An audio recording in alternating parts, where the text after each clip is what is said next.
안녕하세요. 닥터부자 아빠입니다. 네, 오늘의 주제는요. 늦어도 이제 3월 전에는 매수해라. 1,000세대 신축 아파트가 될 곳입니다. 여기는 이제 3억 이상의 시세 차익이 예상이 되는 그런 지역이니까 같이 한번 참고해 보시면은 도움이 되실 것 같습니다. 네. 기사를 좀 몇 개 보죠. 서울 집값 강세 전망이 우세하고요. 전세금은 오히려 더 오른다라는 그런 기사입니다. 지난해 이 대출 규제가 강화된 이후에 서울 집가격은 전반적으로 상승세가 둔해졌죠, 그죠? 하락한 지역도 일부 있고요. 이제 하지만 이 해당 자치구별로 거래를 자세히 좀 뜯어서 살펴보면은 정확하게는 요 혼조세라고 하는 표현이 들어맞을 것 같습니다. 강남에서는 이 신고가 행진이 계속되고 있는 반면에 대출 규제에 직접적인 영향을 받는 이 중저가 단지들이 밀집한 이 외곽 지역에서는 하락 거래가 이제 나타나면서 통계가 0 또는 이제 마이너스로 잡히고 있는 겁니다. 게다가 이제 서울 입주 물량은요, 올해 기준으로 봤을 때, 2012년 이래 가장 적고요. 그렇다 보니까 서울 기준으로 전세 공급량, 신규 공급량 자체는 당연히 많지 않겠죠.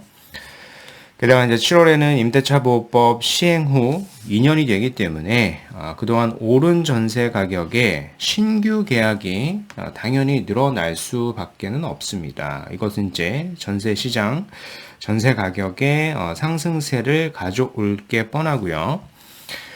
이제 보유세 부담 때문에 게다가 전세나 월세, 반전세, 이 전세를 월세나 반전세로 전환하려는 움직임도 계속되고 있죠. 네. 한편 이 용산 아파트가 7억 폭락했다.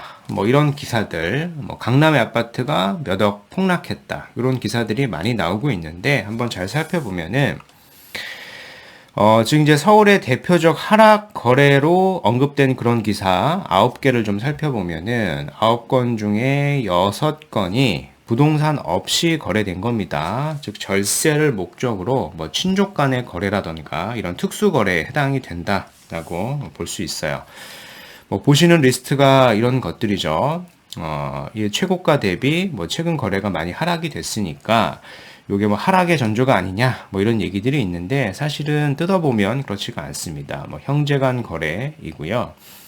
서초구의 단지는 재건축 평형 배정에 따라서 가격 차이가 굉장히 크죠. 종로구의 단지는 워낙 이제 과거 시점하고 이제 비교를 한 거고, 양천구도 이제 직거래고요. 아크로 리버파크 같은 경우에는 최고가 거래는 RR 매물이다라고 하죠. 최고가는 45억인데 최근 거래는 39억이어가지고 5억이 떨어졌다라고 하는데요. 아크로 리버파크 같은 경우에는 한강이 두 면이 보이냐, 한 면이 보이냐, 보이지 않느냐에 따라서 가격 차이가 5억 이상씩 원래 차이가 나는 그런 지역입니다. 그래서 그런 영향이다라고 보면 될 것 같고요. 도봉구나 서대문구, 서초구, 기타 은평구 일대도 이런 다 직거래 매물로 가격이 하락한 착시 효과가 있다라고 이제 볼 수 있습니다. 네. 즉 요거죠. 세부담 회피 등 목적으로 요 특수 거래가 활발히 나타나면서 착시 효과를 볼 수 있는 거고요. 실제로 데이터를 보면은 최근 3개월간 서울 아파트 매매 시장을 고려해 봤을 때 거래량 자체는 급격히 감소하고 있는데요. 이 실거래, 그러니까 실거래 기준으로 봤을 때 직거래 비중은 오히려 늘어나고 있습니다. 그래프로 보면서 말씀을 드려볼게요. 즉, 이 총 거래량이 2021년 11월 기준으로 1,424건이었고요. 직거래가 134건이었는데요. 이 총 거래량 자체는 이렇게 급감을 하고 있죠. 이렇게 급감을 하고 있는데 직거래는 오히려 이렇게 늘어나고 있습니다. 그렇죠? 이렇게 직거래 늘어나고 있기 때문에 어떤 통계 오류가 나타나고 있다. 그런 통계 오류로 집가격이 하락하는 것처럼 보인다라고 판단을 하시면 되겠습니다. 네. 오늘 이제 구독자 사연이고요. 22년 가을에 결혼을 앞두고 있다라고 하셨고 이제 30대 후반 예비 신랑입니다.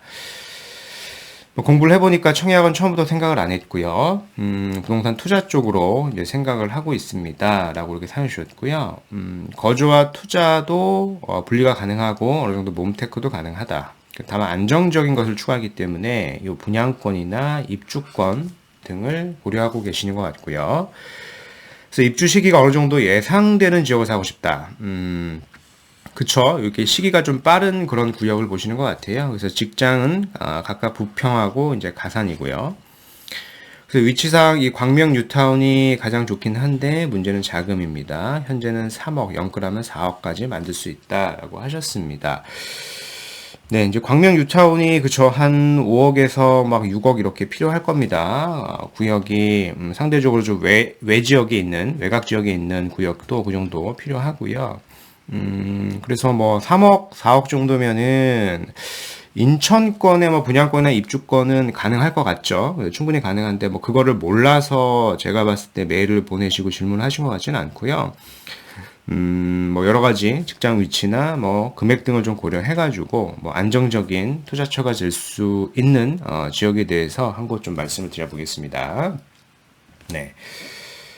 일단은 직장이 가산동이 한 곳이 있고, 그죠? 그리고 이제 부평 이렇게 있습니다. 그래서 그 중간 지점이 이제 광명이니까 광명 일대 뉴타운을 보신 것 같아요, 그죠? 근데 광명 뉴타운을 보면은 실투자금이 가장 뭐 적게 들어간다라고 할 수 있는 구역도 지금 거의 한 5억에서 6억 정도는 필요합니다. 이제 25평 기준으로는요. 근데 현재 지금 사연을 보면은 뭐 3억, 4억 정도. 이것도 이제 무리를 해서 가능한 거기 때문에, 어느 정도 이제 갭이 좀 있죠. 갭이 있어갖고 좀 어려운 그런 상황이에요. 그렇다 보면은, 좀 스컵을 조금 더 높여가지고요. 급지를 한 단계 정도만 낮추시면은, 여러 가지 지역이 있다라고 좀 말씀을 드려볼게요. 네. 일단 요 가산이 있고, 이 부평 일대가 직장이니까, 요 사이 지역이 경기도 분천시 송내동이라고 하는 지역이 있습니다. 예, 요 송내동에 가 보시면은, 뭐, 한 중간 지점 정도 되죠. 그쵸? 요 송내역하고요. 이 중동역 사이에 요런 단지가 있습니다. 아파트들이 좀 모여 있고 여기가 빌라들도 있는 그런 단지인데 여기가 요 블럭이 재건축을 진행 중에 있습니다. 여기가 지금 재건축이고요. 재개발이 아닌 재건축이고 이제 안전성을 추구한다라고 하셨잖아요. 여기 이미 관리 처분이 났어요. 관리 처분이 났다는 얘기는 이제 입주권이라는 얘기죠. 입주권이고, 세대수도 보면은, 이거 좀 보면, 더블 역세권의 초역세권이죠. 1,000세대가 넘고요. 그리고, 아마 프로지오로 시공사가 선정이 된 것을 알고 있고, 실투자금도 뭐 3억에서 뭐 전세를 끼고 혹은 뭐 이주비 대출을 받는다라고 하면은 3, 4억 정도면은 25평을 충분히 접근이 가능하다라고 생각이 되고요. 뭐 시세 차익도 입주 시점에 보면은 내가 실투자한 자금 정도의 어떤 이익은 날 수 있다라고 주변 시세를 고려해 봤을 때 그러니까 참고해 보시면 좋을 것 같고요. 네. 21년 11월 15일 날짜로 봤을 때 여기가 이제 송내 1-1구역이에요. 주택 재건축 정비사업 관리처분 계획인가 고시 이렇게 나와 있죠. 그러면은 여기가 1단지, 2단지 각각 6개 동 이렇게 해가지고 총 12개 동이죠. 이게 1045세대로 대단지 신축의 아파트가 됩니다. 타입을 보더라도 49부터 109까지 있고요. 3, 4억 정도의 실투자금이라고 하면은 한 59 이상, 즉 이제 25평 이상으로 이제 검토를 할 수가 있으니까 이런 선택지를 하시면은 저는 좋을 것 같습니다. 요게 조감도죠. 이렇게 두 개의 단지가 되어 있고 이제 프루지오로 될 거기 때문에 해당 일대에서는 가장 랜드마크급의 단지가 될 거예요. 초역세권, 더블 역세권을 끼고 있을 거니까. 네. 주변 시세를 보면은 요 중동역에서 좀 거리가 좀 있기는 하죠. 여기가 레미안 부천 비스타라고 하는 단지가 있는데 여기가 21년 8월에 입주한 신축 아파트입니다. 근데 여기가 이제 25평 기준으로 한 7억 정도 해요, 이미. 7억 정도 하고요. 제가 오늘 말씀드리는 요 단지는 더 입지가 더 우수하죠. 입지가 더 우수하고 더 대단지고 더 신축이고 같은 브랜드 1군 계열사의 어떤 그런 브랜드 아파트이기 때문에 저는 제가 봤을 때는 뭐 8억에서 9억은 무난히 가지 않을까. 25평 기준으로 그래요. 그쵸? 뭐 주택 상승분을 향후에 4, 5년 뒤, 5, 6년 뒤를 감안한다라고 하면은 10억까지도 긍정적으로 바라볼 수 있는 그런 지역이다라고 생각이 되기 때문에 여기를 미리 사놨다가 향후에 거주를 하시면서 뭐 투자도 빠르게 안정적으로 볼 수 있는 그런 지역이 될 수 있다라고 이제 판단이 됩니다. 뭐 직장 위치도 중간쯤 되니까요. 출퇴근 하시기에도 편리하실 것 같습니다. 네. 오늘 말씀드린 내용을 좀 정리를 해보면은 현재 조정기는 강제적인 대출 규제죠.